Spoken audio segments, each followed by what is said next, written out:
हाय। मेरे ख्याल में ये हमारी सेकंड लास्ट वीडियो होगी। पूरे टेस्ट की बहुत बहुत बातें करते हैं ना। मुझे आदत नहीं है ज़्यादा बात करने की, तो मेरा गला जो है ना बैठ गया है। पता नहीं लोग कैसे सारा सारा दिन बात करते हैं और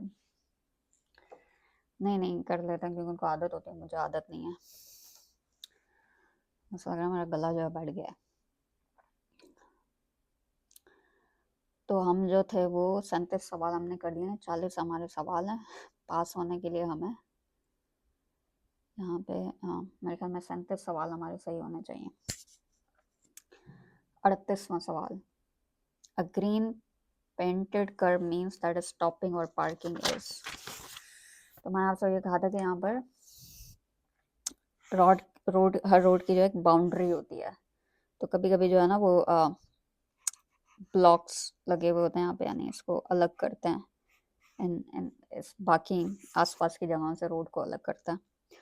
तो इसके ऊपर लोगों ने मुख्तलिफ किस्म के रंग किए होते हैं और उन मुख्तलिफ रंगों का एक मुख्तलिफ मकसद होता है। यानी ट्रैफिक ज़बान में मैंने आपसे कहा था कि रंगों और शेप्स की बड़ी अहमियत होती है। तो रंगों, हर रंग का एक अलग मतलब होता है जो आपको पता होना चाहिए। हाँ, कमाल है वैसे इंसान, इतनी सारी चीज़ें अगर आप कभी सोचें तो। अगर आप दिन में आप घर से निकलते हैं तो आपने कितनी सारी चीज़ें आपके जहन में मौजूद होती हैं। आपको पता होता है कि किसी ने आपसे सलाम किया है तो आपको जवाब कैसे देना है, किस ज़बान में सवाल किए है, कैसे जवाब देना है, कैसा बंदा है। और मुख्तलिफ जो आसपास चीज़ें देख रहे होते हैं वो आपको पता होती हैं कि ये चीज़ फला है, ये चीज़ फला है। उसके बाद आपको गाड़ी चलाते तो आपको पता होता है कि ये ट्रैफिक के अंदर इसके ये मायने, इसके ये मायने। हाँ, एक ही टाइम पे हम कितनी सारी चीज़ें जो अपने जहन में प्रोसेस कर रहे हैं। हाँ, मशीन का मेटाफर वाकई जो है वो बहुत अच्छा इस्तियारा है समझने के लिए इंसानी दिमाग को, कि एक ही टाइम पे कितने सारे टैब्स, कितनी सारी चीज़ें हमारे जहन में खुली होती हैं और हम अच्छा परफॉर्म कर रहे होते हैं। और यही वजह है कि शाम होते होते इंसान जो है वो थक जाता है, उसको बैटरी रिचार्ज करनी पड़ती है। वैसे बैटरी रिचार्ज करने की चीज़ भी मैंने यहाँ आके समझी है। क्योंकि यहाँ पे मैंने एक चीज़ देखी है कि जो एक इनफरादियत, इंडिविजुअलिज्म जो है, इंसान अपने आप को अहमियत देता है यहाँ पे। तो आप क्योंकि इस कल्चर का हिस्सा हैं तो आप भी ऐसा ऐसा सोचते हैं, मैं, मेरी भी बहैसियत इंसान एक अहमियत है, मेरे भी अपने कुछ एहसास और जज्बात हैं। और वो हमें पाकिस्तान में नहीं, हमें तो कहते हैं आपको जीना दूसरों के लिए, आपने मरना भी दूसरों के लिए, आपने सांस भी दूसरों के लिए लेनी है। हाँ, तो यहाँ पर जो है वो इनफरादियत, इंडिविजुअलिज्म की एक जगह है। तो यहाँ के आके मुझे एहसास होता है कि मेरी हदें क्या है भाई। आ, कितना कितना मैं कर सकती हूँ और कब मुझे रुकना चाहिए, कब मुझे कहना चाहिए नहीं नहीं यार अब ये मेरा टाइम है, अब किसी और के लिए मुझे कुछ नहीं करना है। हाँ, इस तरह की चीज़ें, यानी आपको अपने आप को भी समझना चाहिए। और आप बेहतर होगे तो आप दूसरों के लिए कुछ बेहतर कर सकोगे। आप ही बेहतर हालात में नहीं हो तो फिर दूसरों के लिए क्या करोगे? फिर दूसरे भरेंगे आपके नफ्सियाती इदारों में जाने के उसके बिल, आपके लिए भरेंगे वो।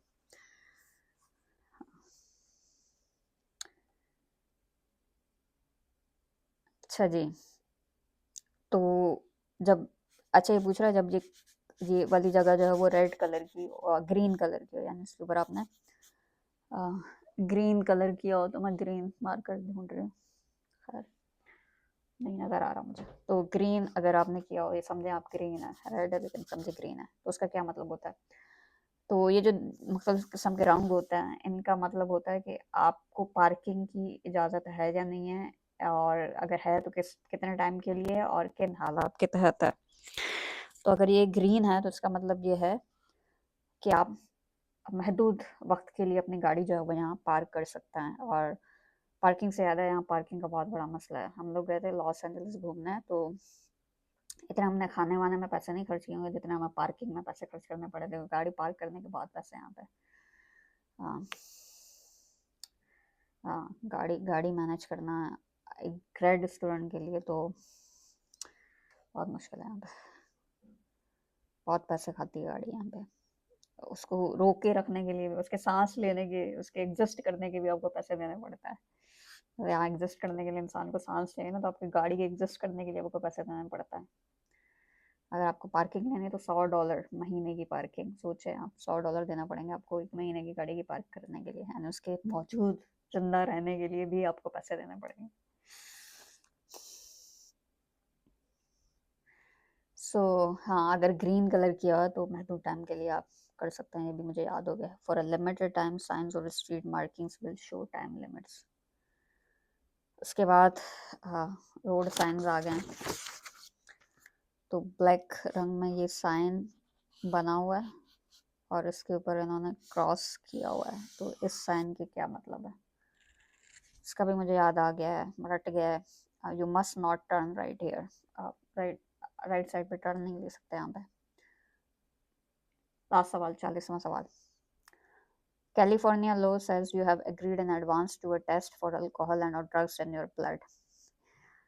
यहाँ पर आता है कॉन्सेप्ट या ख्याल जो कि ट्रैफिक लॉ में बड़ा इम्पॉर्टेंट है, किसी भी लॉ में, वो है इम्प्लाइड कंसेंट का। सो इम्प्लाइड कंसेंट का मतलब ये होता है कि, उसको उर्दू में समझाने की कोशिश कर रही हूँ। इसमें मिसाल याद आ रही है, जैसे मिसाल के तौर पर अगर आप पाकिस्तान में पैदा हुए हैं तो अच्छा, ये पाकिस्तान के लिए, बहुत सारे ममालिक के लिए सच बात है, अमेरिका में भी बहुत सारे लोगों के लिए बात सच होगी, अगर आप पैदा हुए हैं तो आपके पैदा होने के साथ ही आपने इस बात की इजाज़त दे दी है, यानी कंसेंट दे दिया आपने कि आप जो है वो अपने माँ बाप का सहारा बनेंगे उनके बुढ़ापे में। तो आपने ज़बान से कुछ नहीं कहा क्योंकि आप तो बहुत छोटे हैं, आप अभी पैदा हुए हैं, आप बोल भी नहीं सकते, लेकिन आपके पैदा होते ही ये इम्प्लाइड, यानी ये implied consent meaning in Urdu, Google नहीं होता तो क्या होता, वैसे पे तो ये है जय बिंगो है, डी गूगल करें चीज़ों का डी कॉलोनाइज्ड, डी अमेरिकनाइज्ड, अब डी गूगल भी करें चीज़ों को, ब्राउजर्स को। मफहूम रजामंदी यानी खुफिया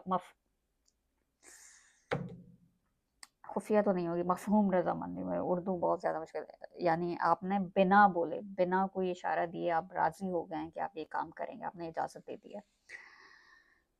तो आपके पैदा होती ही आपने पाकिस्तान में इजाज़त दे दी है अपने पेरेंट्स को कि वो आप उनके बुढ़ापे का सहारा बनेंगे। तो आपने कभी कुछ नहीं बोला और वो कुछ नहीं बोलेंगे, और अगर आप लड़की हैं और आप इस तरह के ममालिक में रह रहे हैं तो आपने पैदा होते ही ये रजामंदी दे दी है बिना कुछ कहे, और इम्प्लाइड कंसेंट है आपका कि आप जो इस्लामी खातून जिस तरह से रहती है आप बिल्कुल भी उसी तरह से रहेंगे। तो इसको कहते हैं इम्प्लाइड कंसेंट। और तो जितने भी हमारे ज़िंदगी के निज़ाम हैं, जैसे स्कूल जाना, स्कूल का हमारा एक निज़ाम है, पढ़ाई का एक निज़ाम है, हमारे घरों का एक निज़ाम है, सिस्टम है, हमारी सरकार का एक सिस्टम, एक निज़ाम है, इस तरह से हम अपने मामलात को चलाते हैं। तो जितने भी सिस्टम्स हैं हमारी ज़िंदगी में, जितने भी निज़ाम हैं हमारी ज़िंदगी में, उन सब निज़ामात के अंदर इम्प्लाइड कंसेंट हमेशा मौजूद होता है किसी न किसी सूरत में। तो घरों के अंदर होता है इम्प्लाइड कंसेंट, जैसे लड़कियों को पता है कि उनको रात में नहीं निकलना, अगर आप मेरे इलाके में रह रहे हैं, अब नहीं DH वगैरह में रह रहे हैं तो गलत बात है, और अगर आप किसी सरकार के मातहत रह रहे हैं या फिर किसी सरकारी निज़ाम के तहत रह रहे हैं, तो उसके अंदर इम्प्लाइड कंसेंट होता है कि सरकार आपसे कभी भी, पुलिस आके कभी भी आपसे पूछताछ कर सकती है। पुलिस के निज़ाम का एक इम्प्लाइड, कभी पुलिस वाला आपको रोके तो आपने रुक जाना है, जो आपको वो कह रहा है वो कहना है। आपने कभी इजाज़त नहीं दी कि पुलिस आपको रोक सकती है, आपने ज़बानी तौर पर कुछ नहीं कहा, लेकिन एक इम्प्लाइड कंसेंट है। अगर आप दोस्ती का निज़ाम है तो उसके अंदर भी एक मफ़हूम रज़ामंदी का कॉन्सेप्ट होता है, और वो ये होता है कि एक और ईमेल आ गई मेरे पास। खैर, वो जो बच्ची की ईमेल थी वो चाह रही है कि मैं उसका ग्रेड जो है वो चेंज करूँ। नहीं हो सकता। खैर, वो इम्प्लाइड कंसेंट दोस्ती के अंदर भी होता है। जैसे अगर दोस्त ने आपको फ़ोन किया और किसी तकलीफ़ में, तो आपको जाना है। आपने कभी बैठ के कुछ लिखा नहीं कि तुम्हें ये इजाज़त है मेरी दोस्ती में ये करने की।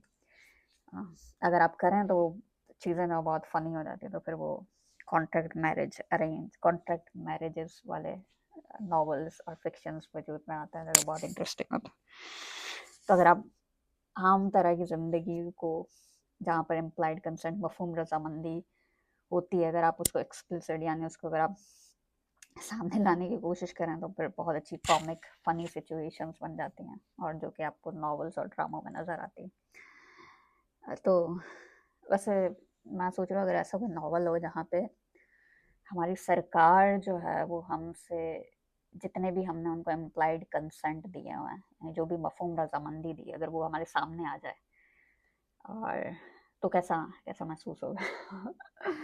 बहुत, हाँ, बहुत ही बहुत ही मज़ाहिया किस्म का ड्रामा बनाया जा सकता है इसके ऊपर।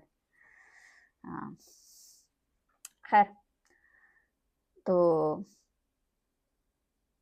तो ट्रैफ़िक के निज़ाम के अंदर भी एक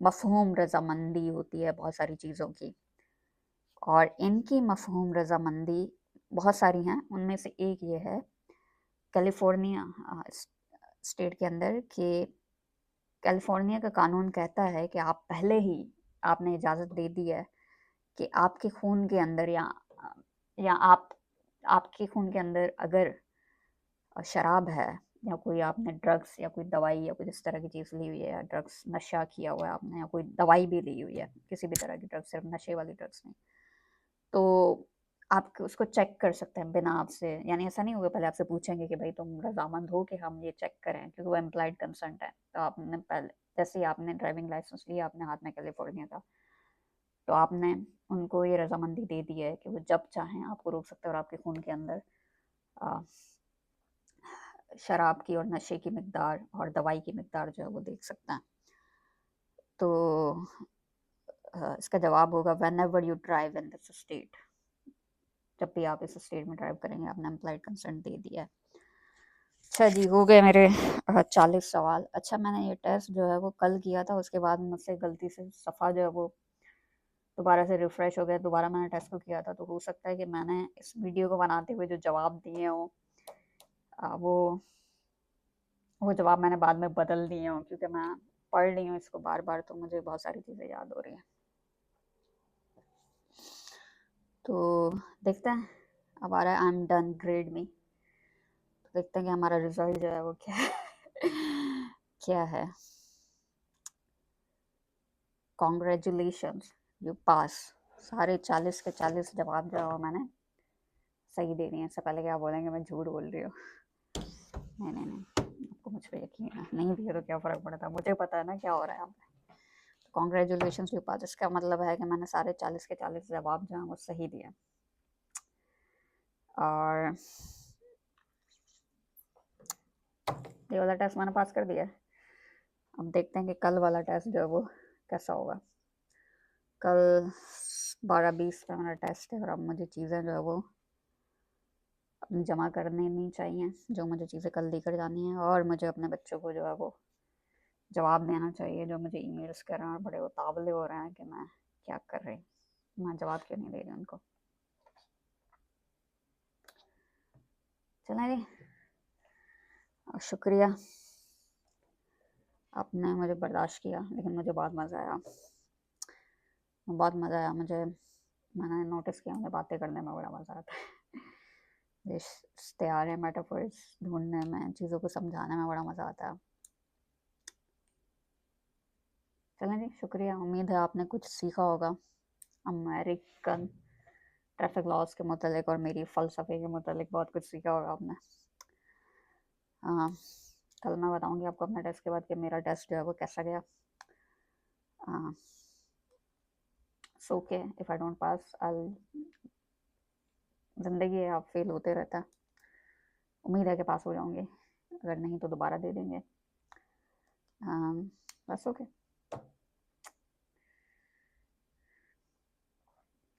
कोशिश करके हारने वाला जो होता है कभी ना कोशिश करने वाले से बहुत बेहतर होता है। नहीं, बेहतर अच्छे की बात नहीं है, लेकिन एक चीज़ें होती हैं ना, कुछ चीज़ें मिसाल के तौर पर अगर आप चल रहे हो, तो आपके चलने के अंदर ही ये एक इम्कान छुपा हुआ है कि आप गिर सकते हो। अगर आप सोच रहे हो, तो आपके सोचने के अंदर ये इम्कान छुपा हुआ है कि आप गलत भी सोच सकते हो, ऐसा भी हो सकता है कभी आप सोचना बंद कर दो। अगर आप ज़िंदा हो, तो आपके ज़िंदा रहने के अंदर ही ये इम्कान मौजूद है कि आप कभी जा भी सकते हो, मतलब पढ़ भी सकते हो और इस तरह की चीज़ें। तो जब चीज़ें वजूद में आती हैं, तो अपने साथ बहुत सारे अंदरूनी कवानीन जो उनका हिस्सा होते हैं, उनको लेकर आती हैं। तो अगर आप कोई टेस्ट देने जा रहे हो, तो उस टेस्ट के ख़्याल के अंदर ही ये चीज़ छुपी हुई है कि आप फ़ेल भी हो सकते हो, आप पास भी हो सकता है आपका टेस्ट हो ही ना, हो सकता है कुछ और, हो सकता है मेरा कोई डॉक्यूमेंट कम हो जाए या कुछ इस तरह का मामला हो जाए, कुछ भी हो सकता है। और मेरे ख़्याल में समझदारी इसी में है कि आप इस बात को मान लो कि चीज़ें जब आती हैं वजूद में, तो अपने साथ कुछ कवानीन लेकर आती हैं। आप जब ये बात मान जाओगे, तो आप आहिस्ता-आहिस्ता ऐसा डरना डरना आपके अंदर से ख़त्म हो जाए, आप चीज़ों को एक्सेप्ट करना सीख लोगे। जैसे मिसाल के तौर पर अगर आप किसी से मोहब्बत करते हो, तो उस मोहब्बत के आने के साथ ही ये चीज़ उसके अंदर इम्कान मौजूद होता है कि हो सकता है कि कभी मोहब्बत ख़त्म हो जाए, हो सकता है कभी आपका झगड़ा हो। बिल्कुल इसी तरह अगर आप इंसान हो, तो इंसान के ख़्याल के अंदर ही ये चीज़ छुपी हुई है, इम्कान मौजूद है कि आप गलतियाँ कर सकते हो। और बिल्कुल इसी तरह, और जब आप ये बात मान लोगे, तो आप आहिस्ता-आहिस्ता चीज़ों को, आपके अंदर से बहुत सारी चीज़ों का डर ख़त्म हो जाएगा, क्योंकि आप मान लोगे कि बहुत सारी चीज़ें जो हैं वो होनी हैं और आप उनको एक्सेप्ट कर लोगे। तो मेरे ख़्याल में ये एक चीज़ मैंने सीखी है कि अगर आप टीचिंग असिस्टेंट हो या आप पढ़ा भी रहे हो, तो उसके अंदर ही ये चीज़ छुपी हुई है कि आप गलतियाँ भी कर सकते हो। हो सकता है आपने बच्चे का ग्रेड सही से कैलकुलेट ना किया, और मेरे साथ हुआ था कल। मैथमेटिक्स है, मैं मशीन तो हूँ नहीं, और मशीन से भी गलतियाँ हो जाती हैं। तो जब मैंने एक बार उस बात को मान लिया, तो मेरे अंदर से ये डर ख़त्म हो गया कि ओए होए, मैं तो जो हूँ वो एक टीचिंग असिस्टेंट हूँ, मैं तो गलती नहीं कर सकती, मैं तो अमेरिका में रह के तो बिल्कुल भी गलती नहीं कर सकती। और वो डर जब आहिस्ता-आहिस्ता ख़त्म हो गया, तो फिर आप आप उस चीज़ को करते हो जैसे आप उसको करना चाहिए, कोई उसका मतलब ख़ास, आप उसको एज़ अ थिंग आप उसको न्यूट्रल होके देखते हो। बहुत मुश्किल है इंसान का न्यूट्रल होना, लेकिन वो मदद करता है आपको, क्योंकि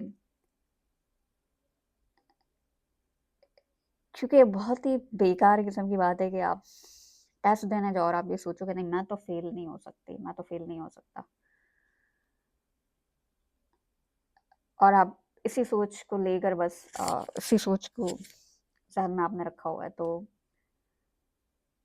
आप रेज़िस्ट कर रहे हो, आप इस इस फैक्ट के खिलाफ, आप इस मुमकिन बात के खिलाफ, जो कि पूरा-पूरा इम्कान है कि आप फेल हो सकते हो, उसके खिलाफ आप रेज़िस्ट हो, यानी आपने एक चीज़ जो कानून है, आप उसके खिलाफ जाने की कोशिश कर रहे हैं। ऐसा लग रहा है सामने दीवार है, लेकिन आप फिर भी दीवार को क्रॉस करके जाना चाह रहे हैं।